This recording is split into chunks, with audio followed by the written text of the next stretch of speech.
Gajendra Stuti appears in Śrīmad-Bhāgavatam, Canto 8, Chapter 3. In the 2 weeks ago, we discussed the first shloka, in which Shuka Mahamuni describes how Gajendra fixed his mind on meditating on Krishna, Vishnu, and how Gajendra recollected some of the mantras that he chanted in his previous lifetime as Indradyumna Maharaj.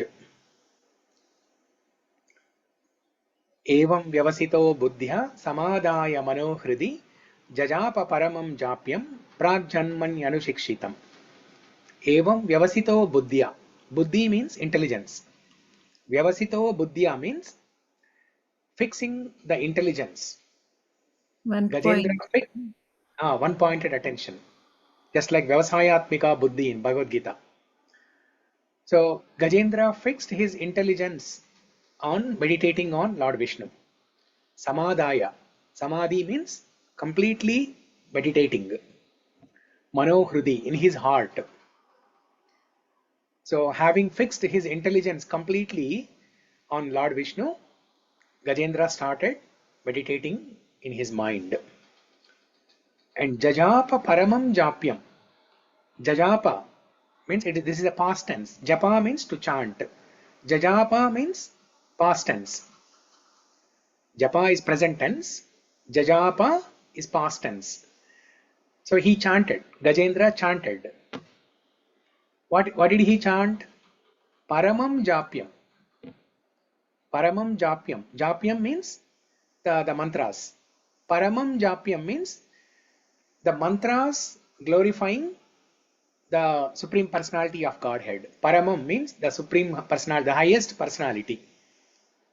Paramam means something highest, supermost, highest, supreme. So Paramam Japyam.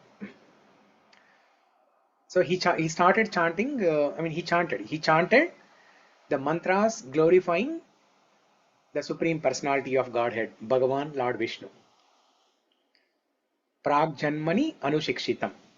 Pragjanmani means from his previous lifetime. The mantras that he was trained. Anusikshitam. Anusikshitam means he was trained.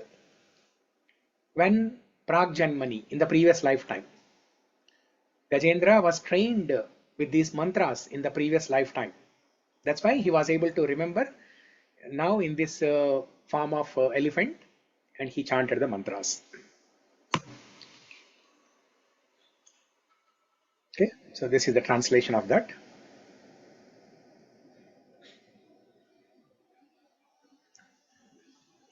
Yeah, maybe somebody can recite this. Shamala, can you read this? Yes, Prabhu. Sri Sukadeva Goswami continued. Sukadeva Goswami continued. Thereafter, the king of the elephants, Gajendra, fixed his mind in his heart with perfect intelligence and chanted a mantra which he had learned in his previous birth as Indradyumna and which he remembered by the grace of Krishna. Okay, so now shloka number 2. So in this shloka, we discussed the first syllable, right? Om. We discussed about Om. Śrī-gajendra uvāca. Śrī-gajendra uvāca. Om Namo Bhagavate Tasmai yata etac cid-ātmakam. Om Namo Bhagavate Tasmai yata etac cid-ātmakam. puruṣāyādi-bījāya pareśāyābhidhīmahi. puruṣāyādi-bījāya pareśāyābhidhīmahi. Okay, so if you recall, translation. Let's read the translation.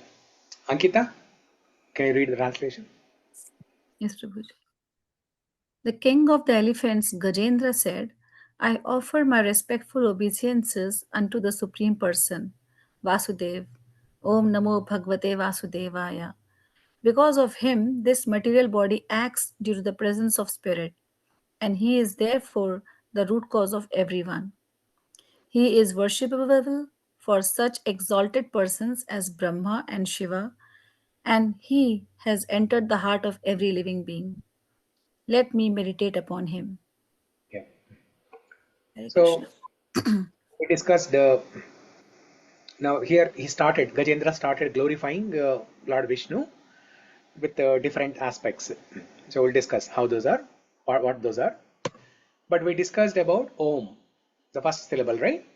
What are the different points that we discussed? Om is Pranavanadam, the Pranavam, the Omkara. The Omkara Shabda is also known as Pranavam or Pranavanadam. In Mukundamala Stotra also we saw Mantram sa Pranavam Pranama Sahitam. Namo Narayana Etyum Mantram sa Pranamam Pranama Sahitam. Kulshekar Alvar in that shloka, Mukundamala Stotra, he said, chant this Namo Narayana mantra along with Om and Namaha. Add Om in the beginning and Namaha in the end. Om Namo Narayanaya Namaha. Like that. So this Om symbol, as we discussed, this is like the seed of a tree. Just like a big tree, a huge, humongous tree can be contained in a small seed. Before the seed is fructified and becomes a big tree, it's a small seed. But everything is there in the tree, in the small seed. All the different features of the tree are existing in that small seed. The roots, the trunk, the branches, the leaves, fruits, flowers, vegetables, whatever it is. Everything is contained in that small seed. That means the entire creation of the tree originated from the small seed. Similarly, this entire material creation originated from the Pranavanadam, Omkara. And Krishna tells in Bhagavad Gita in various places, for example in 7th chapter, Rasoham apsu kaunteya prabhasmi shashi suryayo pranava sarva vedeshu shabdhakke paurusham rushu. Pranava sarva vedeshu. Krishna says, in all the Vedic mantras, I am that Pranavanadam. So Pranavanadam or the Omkara is a representation of Krishna himself. That is discussed in Gopala Tapani Upanishad. Chatushabdo bhaveteko Omkara samudartaha tamas devo paroda rajas iti soham iti yayat. Gopal Tapani Upanishad, it describes how this Omkara represents Chaturvyuha, expansion of Lord Krishna. Chaturvyuha, expansion of Lord Krishna means initially Krishna is there. Krishna is the Supreme Personality of Godhead. That Krishna, he expanded into 4 forms. These are the first and foremost expansions of Krishna. What are those 4 forms? Vāsudeva, Sankarshana, Aniruddha, Pradyumna.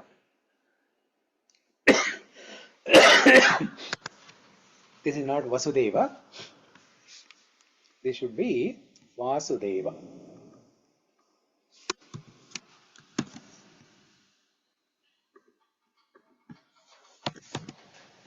Yeah.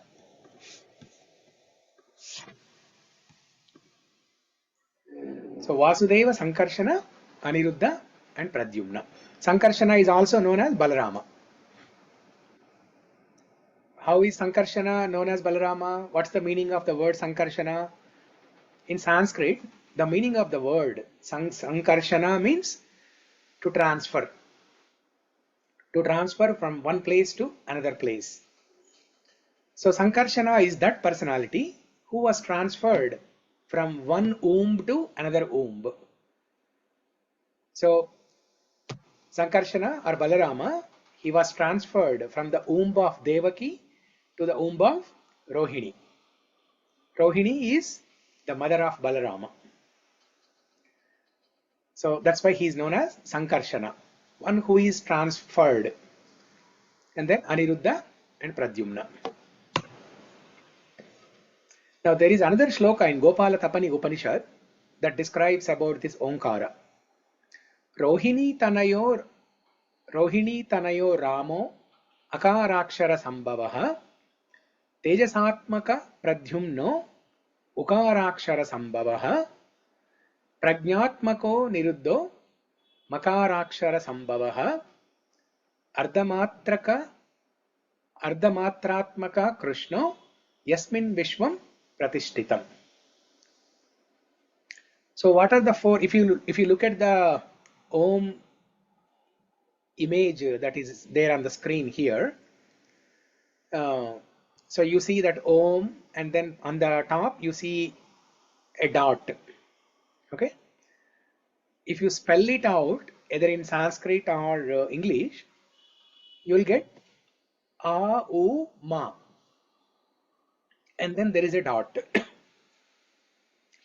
So Akarakshara represents Balarama or Sankarshana. Ukarakshara represents Pradyumna.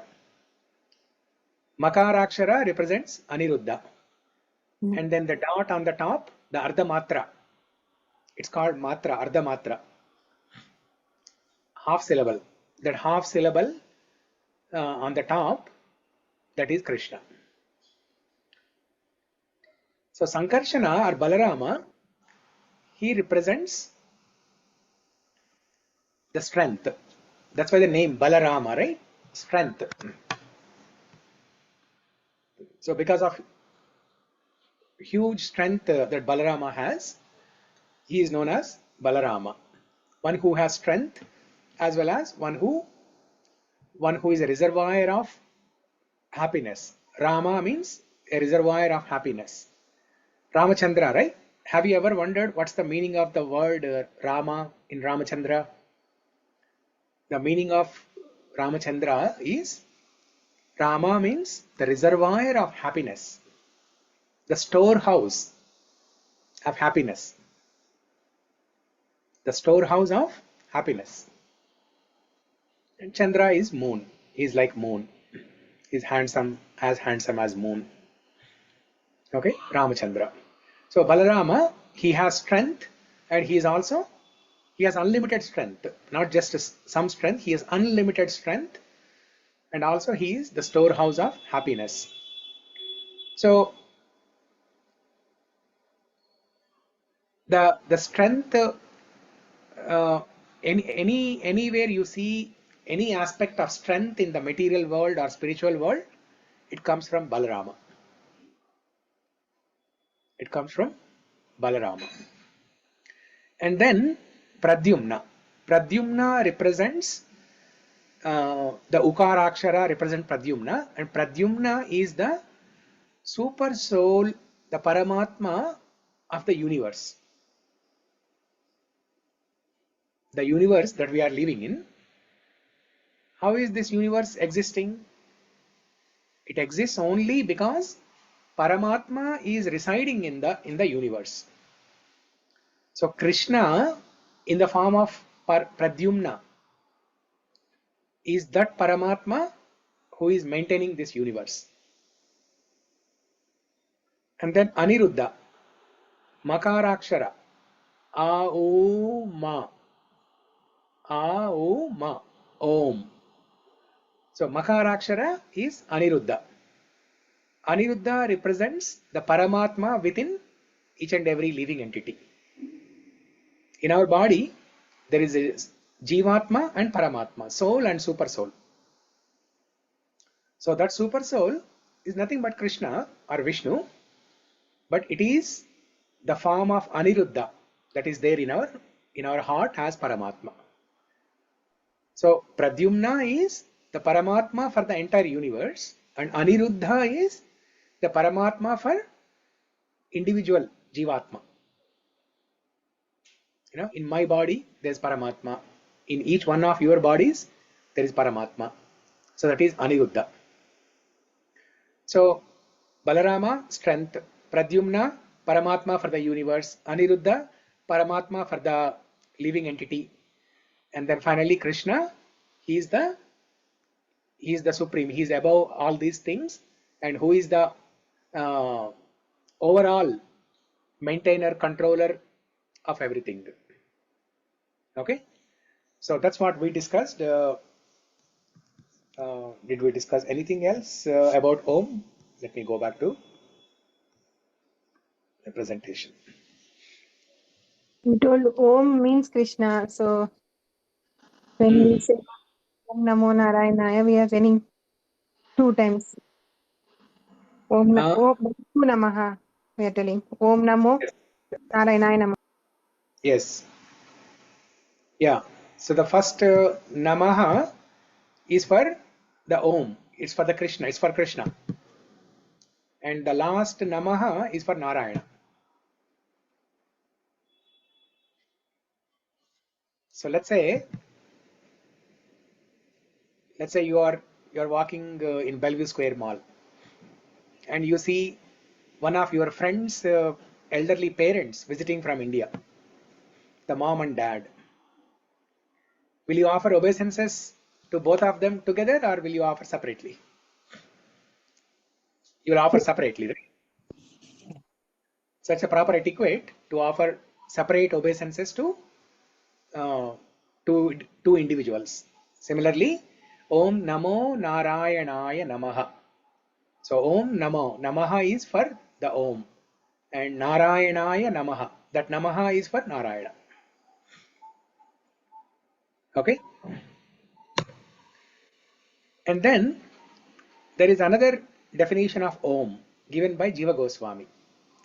Jiva Goswami says, Akarenochate Krishnaha Sarvalokaika Nayakaha Ukarenochate Radha Makaro Jiva Vachakaha. So the A, U, Ma, A represents Krishna, U represents Radha, and Ma represents Jivatma. Ma represents Jivatma. Prabhuji, can you please repeat that again? Yeah. So in Om, if you spell out Om, you write A, U, Ma, or A, U, M.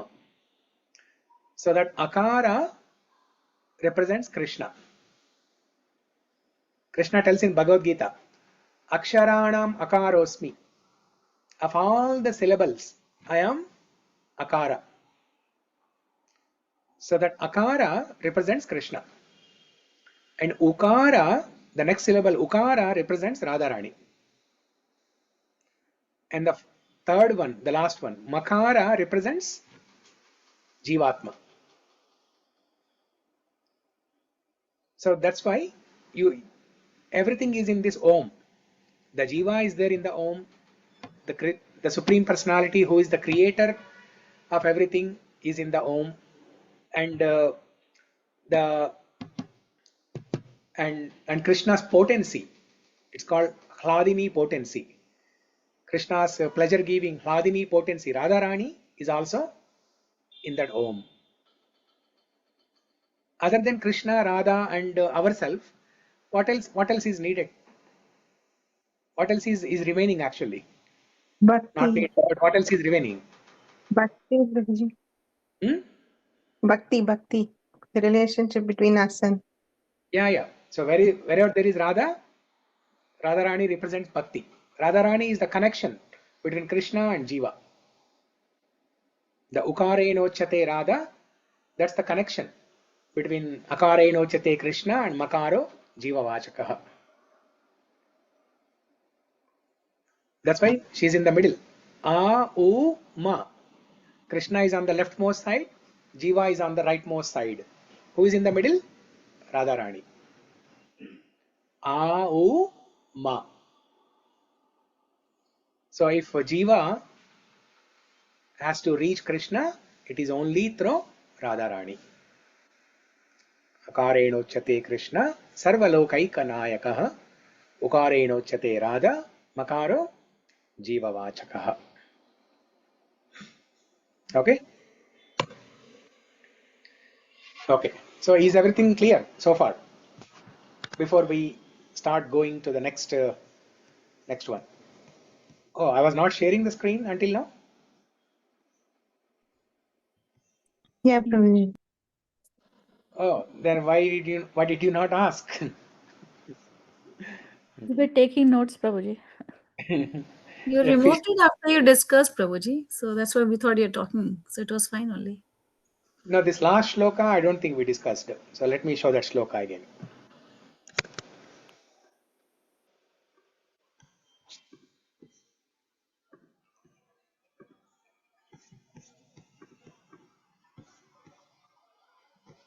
Don't fear of me like how you fear, in school days with your teachers. So this shloka you did not see on the screen, right? No, Prabhuji.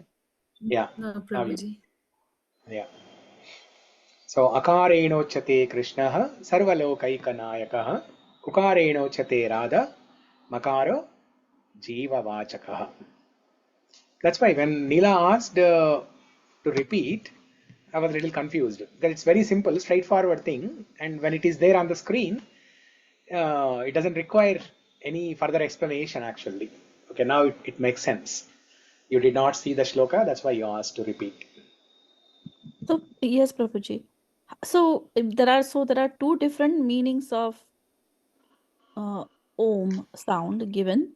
Mhm. So one is the one where Krishna is in the sound, and then in the version given by Jiva Goswami, there is Krishna is in the sound.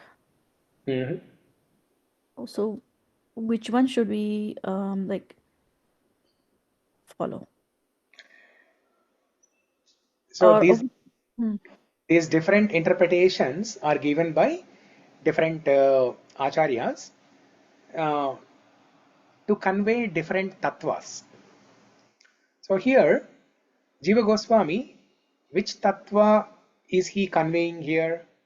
He is conveying uh, the Krishna tattva and Radha tattva, and how Jiva is connected to Krishna to Radha tattva.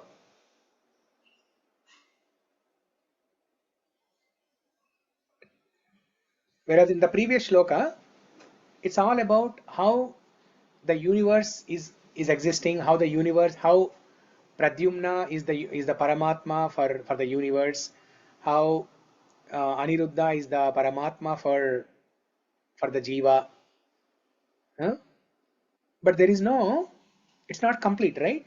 See, the universe is there, Jivatma is there, and then there is Balarama, he is the power potency, and then there is Krishna. Everything is separate here. They're all loosely connected. There's no connection here. The four different aspects of Om, they're all loosely coupled. There's no connection here. It just describes. The connection is not required. It just describes how the creation is happening. From the Chaturvyuha expansion of Krishna, Vāsudeva, Sankarshana, Aniruddha and Pradyumna, how the universe is created, how the universe is maintained, how the jivas are created and they are maintained. That's all explained here. But one level above that is this definition, where the relationship between Krishna and jivas, that is established through Radharani. okay, got it. Yeah, Prabhuji, Yeah. in the Different levels, different levels and different tattvas. yes, Prabhuji. Prabhuji, you mentioned about transcendental knowledge also, right, Prabhuji? That's somewhat similar to this. Transcendental knowledge. Bhagavad Gita.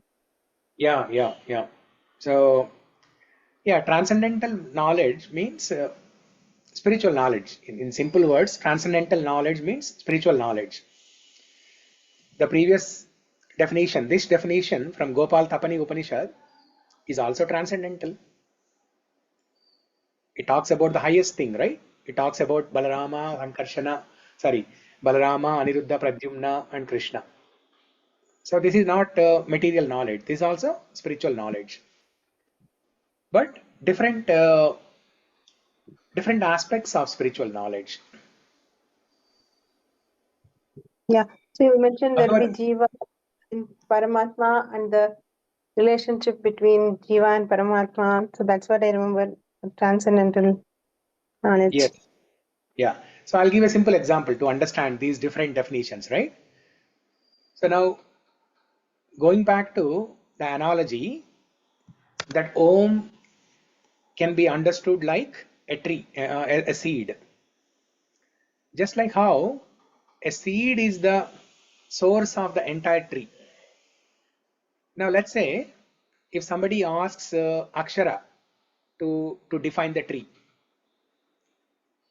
she will define the tree in her own words, saying that this is a beautiful mango tree. It has nectarian mangoes, well ripened, very tasty, very nectarian, yellow mangoes. She'll give that definition. Oh, Akshara is there? Hi, Akshara. Oh, you're there. Good. So I'm speaking on behalf of you. I'm just imagining how you will tell a story about a tree. Was one a tree. It was bearing beautiful yellow mangoes. If I took one mango and cut it, there was some. It was and if I ate it, it was very, very, very, very, very, very, very, very sweet. Yeah. And then and lots of bees were going around the tree because there were many flowers like on it to become fruits. Very And good. I liked the shade of the mango tree to read in. Very good. Wonderful. Wonderful. You're a good narrator. You're a good artist, narrator, everything. You're a good devotee. Thank you. Yeah. Now let's say we ask, Shamala's daughter Samanvita. So she might define the tree in a different way. Like that, they are describing the same thing. Jiva Goswami or Gopal Tapani Upanishad, I don't know which acharya has written that.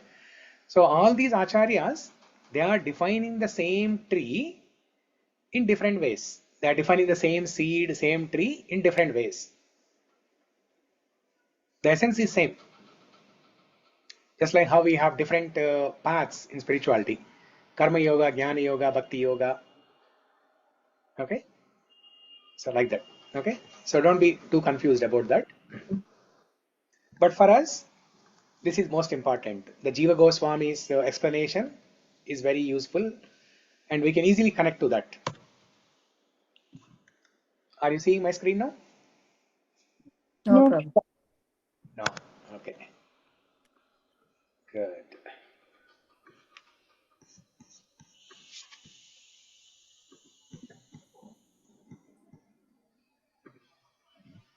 Yeah. So for us, this definition is very simple. It is simple to understand and it makes it complete actually. There is Krishna, there is Jiva, and there is a relation. How that relation is formed through Radharani. So it's a complete package, easy to understand. Okay. Next word in the shloka, Om Namo Bhagavate Tasmai. Next word is Namaha. This word Namaha or Nama, Namaha, it appears in many prayers, many stutis, many stotrams, many mantras. So the meaning of this word Namaha means offering obeisances, pranāmam. The previous one, Om, is Pranava and this is Pranama. Namaha means Pranama, Vandanam, Pranamam, Vandanam. So in Hari Bhakti Vilasa, it is mentioned how one should offer obeisances, how one should offer Pranamam. Dorbhyam Padbhyam Cha Janubhyam Urasa Shirasa Drisha Manasa vachasa cheti pranamo ashtanga iritaha. Okay. Akshara, can you read this translation? If you are still there. Otherwise, Sri Vidya. Yeah. One should bow down with both arms, both feet, both knees, the chest, head, eyes, heart, and words. This is called bowing down with 8 parts of the body. Yeah. Okay. So if you look at the word nama, we'll discuss about this shloka and the Ashtanga pranama, different aspects of Ashtanga pranama. But before that, look at the word namaha. Na means not. Ma means mine. Not mine. When I'm saying nama, I'm saying this is not mine. What is not mine? The body with which I am offering pranama is not mine. The intelligence with which I am offering pranama is not mine. The mind in which I am offering pranama is not mine. Okay? Nothing is mine. So when you are saying, when you are performing some pujas, the pujari will ask you to repeat these words, right? Om idam namama, Om idam Krishnaya namaha. Idam namama means the benefit of this puja is not mine, but this is Krishna's. Idam Krishnaya. Idam namama, idam Krishnaya. This belongs to Krishna. The puja, the benefit of the puja, the person who is performing the puja, everything belongs to Krishna. And you will also see, not sometimes, but many times, you will also see Pujari is asking you to repeat mama, mama, mama, mama, mama. Right? That means everything for me, everything for me, everything for me. But a proper Sri Vaishnava Pujari should always ask you to prompt idam namama, idam Krishnaya. Idam namama, idam Krishnaya. This is not for me, but this is only for Krishna. So we see this this word nama in the beginning of many prayers. Damodara Ashtakam. Namamishwaram. Okay, Akshara, can you sing the first shloka of Damodara Ashtakam? Namamishwaram Satchidanandarupam Lasatkundalam Gokule Brajamanam Yashodabiyolukaladavamanam Paramishtamatyantato Dhrityagopya. Hey, very good. Yeah. So, Namami Ishwaram. Namami. Aham Namami. Aham means I. I offer obeisances to that Ishvara. Aham Namami. That means I offer obeisances to that Ishvara, the controller, who is Lord Krishna. Even in Kunti prayers, the first prayer, first shloka in Kunti prayers, Śrīmad-Bhāgavatam, Canto 1, Chapter 8. Namasye puruṣam tvadyam Ishvara prakrite param alaksham sarva bhutanam antarbahiravastitam. Namasye. Namasye puruṣam tvadyam. That also starts with Namaha. So when do we say Nama to anybody, or what does it represent? What does Nama represent when we are offering pranama or obeisances or namaskara? In simple words, you can say namaskara or namaste. In India, this is a common word, right? Namaste. Like when we meet anyone or we welcome anyone. When we meet anyone or welcome anyone, we say that. Yeah, but what's the meaning of that? What's the internal meaning? We are bowing to the Paramatma in that person. Okay, beautiful. That's one beautiful point. See the person who we are offering pranama. So let's say you offer pranama to somebody for 1 or 2 years. Whenever you see them, you offer obeisances, you offer pranama, namaskara. And after 2 years, you see a news in the newspaper or in the TV news that this person was not a good person. Now you will think, oh, in the last 2 years, every time I met with him, I offered pranama, I offered my namaskara. Now, if you think all that is gone waste, I did a big mistake by offering pranama to this person who is useless. No, you don't have to repent like that. Because in all the previous 2 years, whenever you offered pranama, you are actually offering pranama to the divinity in that person. The divinity in that person. So even if that person turns out to be a rascal after 2 years, for whatever reason, still your prayers did not go waste.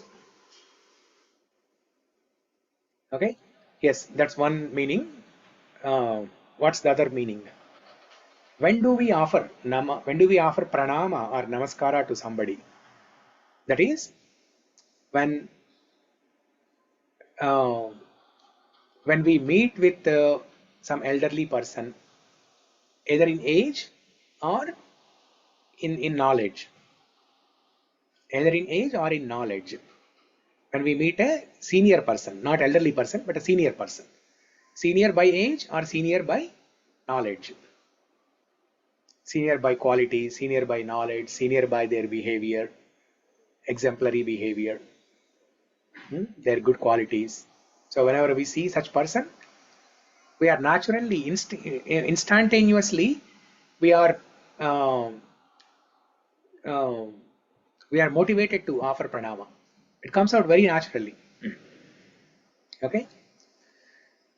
Another situation where we offer pranama is when we are in some problem and we want to call out somebody for help. We are requesting somebody to help us in that situation. Then also we offer pranama. For example, Yashodamma, when during the Mridubhakshan Leela, where Krishna ate dirt and the Gopa boys and Balarama, they all came to Yashodamma and complained that Lala ate dirt. Then Yashodamma, she goes to Lala and asks, Lala, did you eat dirt? And our Lala was a mouthful of dirt. So he could not speak, because if he speaks, then Yashodamma will see the dirt in his mouth. Then with his mouth closed only, he said. Then Yashodamma said, but everybody is saying you ate dirt. Our Lala again said. And then in between, he was chewing. He was chewing that dirt. He was trying to swallow. And then finally, Mother Yashoda asked, okay, now show me your mouth. Open your mouth and show. Then by the time Krishna ate all the dirt, he chewed the dirt, and then he opened. When he opened, he showed the universal form to Yashodamma. When Yashoda saw that universal form, she was bewildered. She was in great confusion. Who is this person? Is this my child? Or some extraordinary person? What am I seeing here? I am seeing all the Brahmandas. I am seeing myself. I am seeing myself and my Lala. And I am seeing myself asking Lala if he has eaten dirt. I am seeing everything here. I am feeling my body here. but I'm seeing everything in this movie here. So just like how you are there in your room, but you are seeing yourself on the Zoom screen. So like that. So when she was bewildered, she was in great confusion. Bhagavatam describes that Yashodamma offered prayers. She offered vandanam to Krishna to clear that confusion. Then Krishna, he covered Yashodamma with Yogamaya potency, the curtain of Yogamaya potency, and made her ignore what she has seen. And then she came back to normal life, and then she started treating Krishna as her own child. So like that, when we are in trouble, we seek out. That's what Gajendra is doing, right? That's what Gajendra is doing. The very first word Gajendra is doing is Namaha. Om Namaha. Because he is in danger, he is in problem, he is calling out for some help. Okay. Now, how this pranama should be offered, that is given here.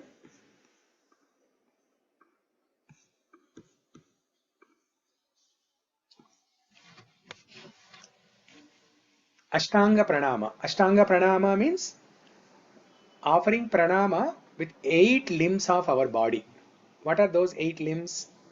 2 arms, 2 feet, 2 knees, the chest, head, eyes, heart, and words. 8 limbs. So this is for men. Men can offer Ashtanga pranama. Sashtanga pranama. They say, right? Sashtanga pranama.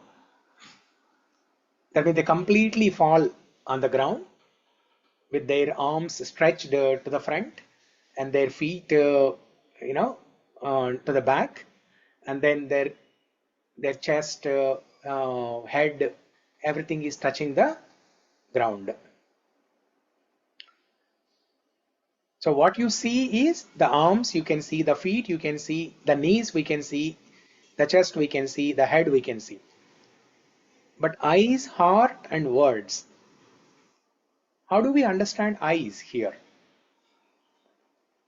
Eyes means using eyes to offer pranama means before you actually do this Sashtanga pranama, you have to look at the person, or you have to look at the deity in the temple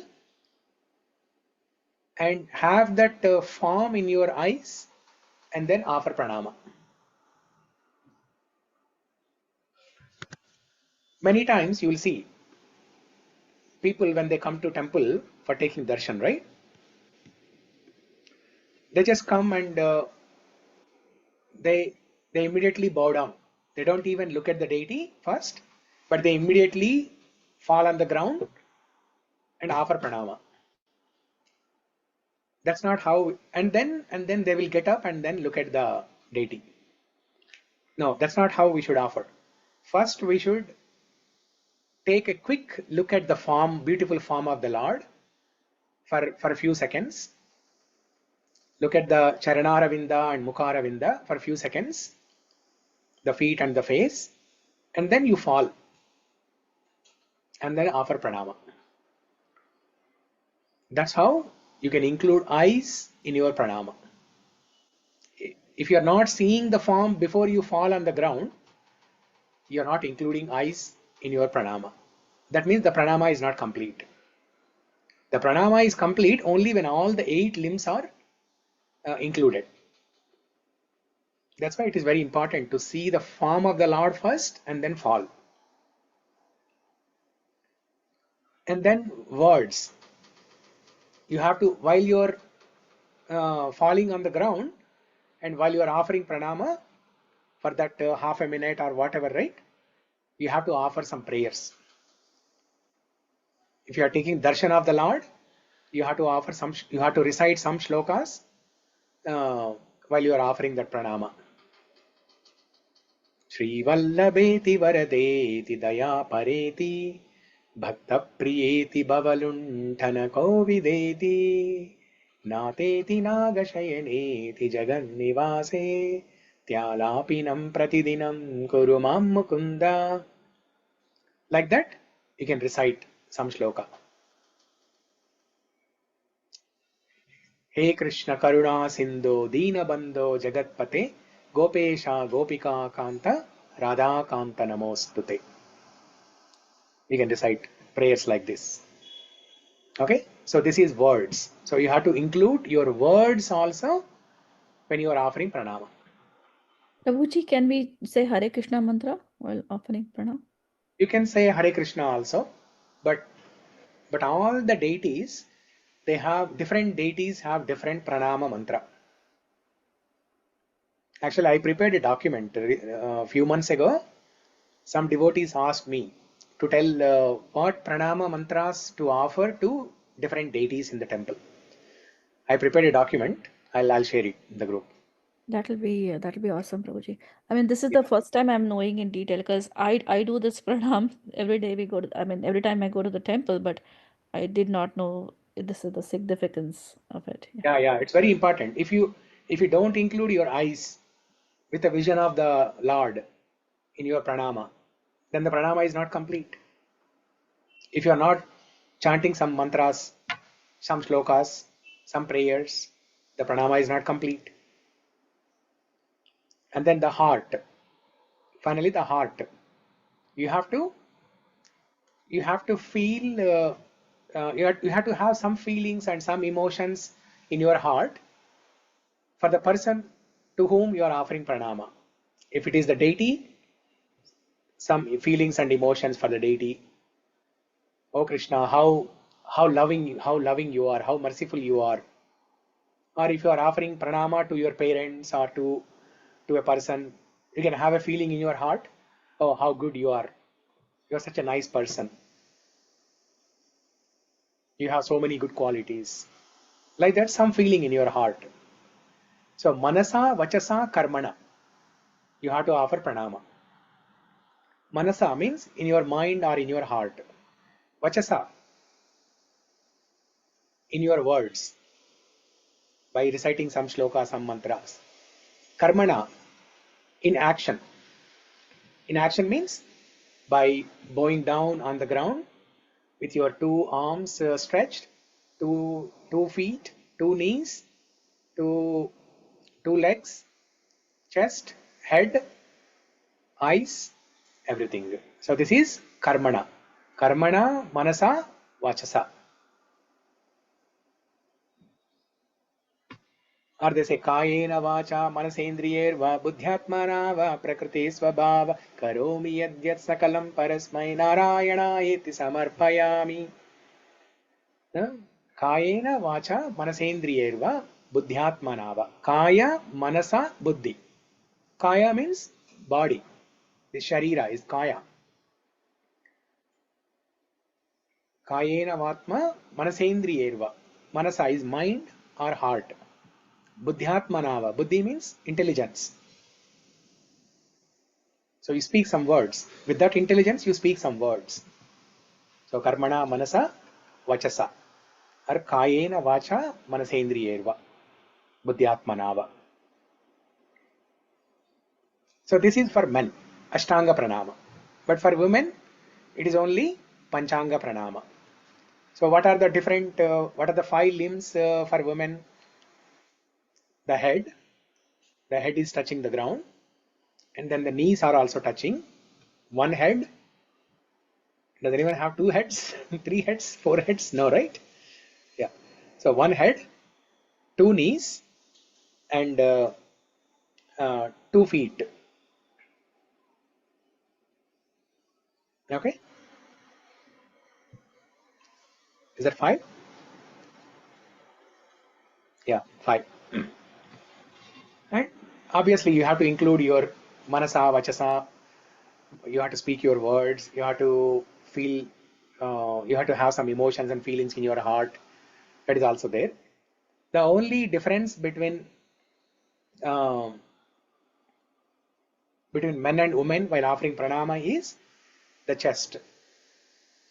For men, Ashtanga pranama, the chest is touching the ground. For women, chest is not touching the ground. Yeah. Otherwise, all the other details are the same. Manasa, vachasa, karmana. In your action, mind and words, you have to offer pranama. Okay? So,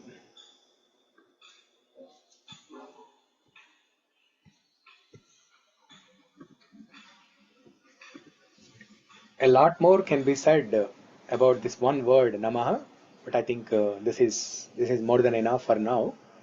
It's already 10:43. So, I can go on for another 10-15 minutes.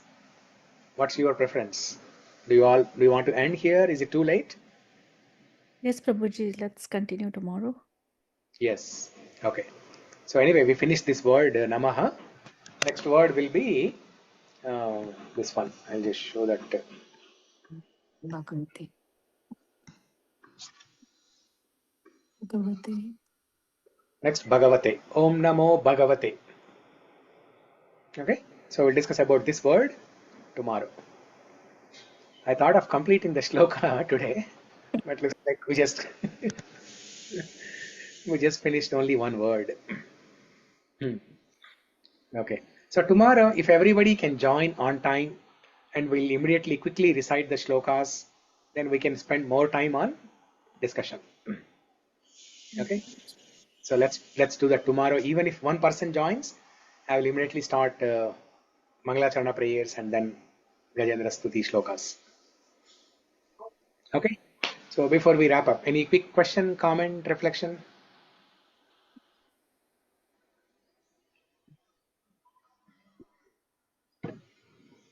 Very, very informative session, Prabhuji. I used to look at others and just do whatever they're doing, but learning the significance of those actions is so. I mean, next time I offer pranam, it will be the different power. Yeah. See, here is the important thing that we should know. Either you offer pranama or don't offer pranama at all. Offer a proper pranama or don't offer at all. If you don't offer proper pranama with all these aspects, that means pranama is not complete. That means whatever you have done is just a labor. Is just a labor that is wasted. Actually, till now we don't know, Prabhuji, like this is the proper pranama, how we have to do. Today only we got to know how to do the perfect pranama. Yeah. Yeah. So don't worry. From today onwards, you cultivate this habit of including manasa, vachasa, karmana in your pranamas. And Prabhuji, it applies to all pranams, right? Even to the pranams to our elders. Yes. Yes. The pranama to elders also, with your body, with your mind, with your words. You have to explicitly say some words when you are offering pranama to your parents or let's say some teacher. You have to explicitly offer some words. You have to utter some words. Otherwise, it will be just like a robo, bowing down and then. I mean, still there is some benefit, but the proper way of offering pranama is including all these aspects. Like that, Prabhuji, is there also significance in the way we join our hands and say namaste also? I think there is also, there are a lot of meanings that I've heard about the joining of hands. Yeah. So, lot of different ways you said? Different ways of joining hands? No. The meaning of Okay. why do we join hands? Yeah. So, if you are not able to offer Sashtanga or Panchanga pranama, right? See, sometimes, let's say you go to a temple, for example, Vrindavan.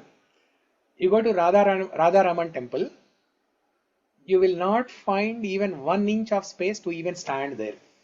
Now forget about offering Sashtanga or Ashtanga Pranama or Panchanga Pranama. So there, the only thing that we can do is, with folded hands, you offer Pranama. This also indicates Pranama. This also indicates Pranama.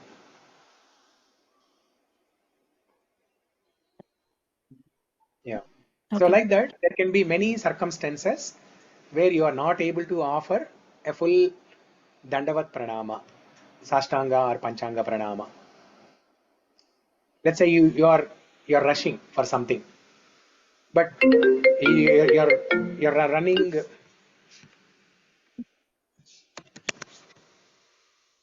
You're running to perform some service in the temple or something, but you saw somebody. You saw some elderly person, or you saw some senior devotee in the temple, and you want to offer quick pranama. You can simply say this. Yeah. If time is, if there is a less time for you to offer pranama, you can simply fold with your folded hands. You can offer pranama. Is there any difference, Prabhuji, in the posture, like touching 8 limbs to the floor, or simply? So what we are expressing, we can express in the words through heart, but why they are specifying 8 limbs has to touch? Means it's like You have to bow down. You have to bow down. Your head, mostly head should bow down. Mukunda murdha pranipatya yache bhavantamekantamyantamartam. Mukunda murdha. Mukunda, oh Mukunda, murdha. With my head bowed down to you, I'm making this request. Kulshekara Alvar, Mukundamala Stotra says, he's offering pranama with his head. And we also read that story, discussed that story, right? About the other Kulshekara from Puri. Yeah, copper plate. Copper plate. Yeah. So that's why head is very important. In one of the later shlokas in Mukundamala Stotra, Kulshekara Alvar describes what is a first class head. Yat Krishna pranipata dhuli dhavalam tadvarshma tadvaishiras te netre tamasochite suruchire yabhyam harir drishyate sa buddhir vimalendu shankadavala ya madhava dhyayini sa jihvamruta varshini pratipadam ya stauti narayana. Yat Krishna pranipata dhuli dhavalam tadvarshma tadvaishiras. That head is first class, which is completely smeared with the dust of offering pranama to the spiritual master or to the Lord. That head which is completely smeared with dust by offering pranama to the Lord. And that tongue is the first class tongue which glorifies the Lord, which chants the names of the Lord. Sa buddhir vimalendu shanka davada. That buddhi is very pure. That intelligence is very pure, which is utilized in performing some service to the Lord. So like that, Kulshekara Alvar glorifies different limbs of the body, and the first line is about head, offering pranama, head. This aspect of vandana or offering pranama is almost as important as smarana. See, whatever we are doing, right? We started with Rukmini prayers, and then Mukundamala Stotra, Gajendra Stuti, Ramayana Dhyana Shlokas. What are all these? Pranama mantras. These are all prayers, Vandanam. The central theme of all these shlokas that we are discussing, the Stutis, Stotrams, Vishnu Sahasranama Stotra, The one common theme of all these is Vandana. Shravanam, Kirtanam, Vishnu Smaranam, Archanam, Padasevanam, Sakyam, Dasyam, Vandanam, Atmanivedanam. Out of the 9 limbs of the Bhakti, Vandanam is one of them.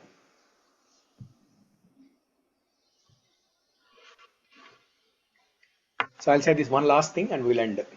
Krishna tells in Bhagavad Gita, Manmana bhava madbhakto madhyaji mam namaskuru. First Krishna says, Manmana, fix your mind on me. If that is not possible, bhava madbhakta, become my devotee. If that is also not possible, madhyaji, perform some worship, deity worship to me. If that is also not possible, mam namaskuru, you offer namaskara to me. So by all of these, Krishna is pleased. So that's why this Vandanam, offering prayers, pranama, is very important.